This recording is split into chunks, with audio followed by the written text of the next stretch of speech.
This perhaps is not unimportant from the standpoint of the theory of dreams.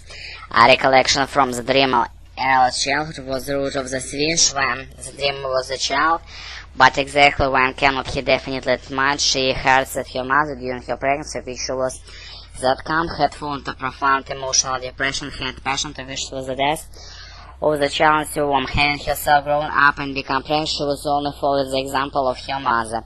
If anyone dreams if his father or mother, his brother or sister has died and his dream expressed grief, I should never use this as proof that he wishes any of them dead now. The theory of dreams do not go as far as to require it satisfied with concluding of the dreamer with them dead in some time was during his childhood. I feel, however, that this limitation will not go far to appease my critics. Probably they will just as energetically deny its possibility that they ever had such thoughts.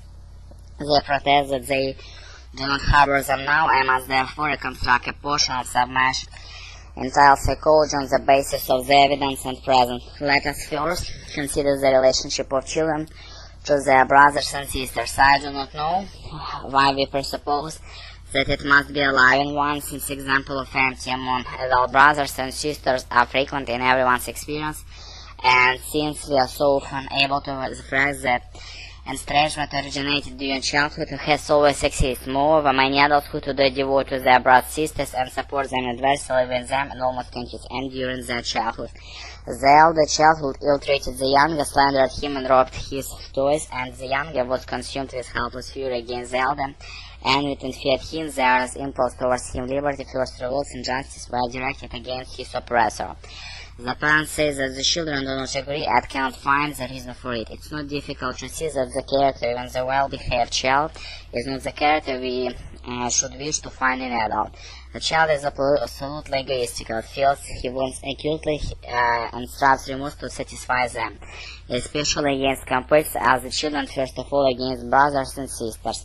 And yet we do know what account to child we call them naughty. He is not responsible for the misdeed, in his own judgments or in the eyes of law.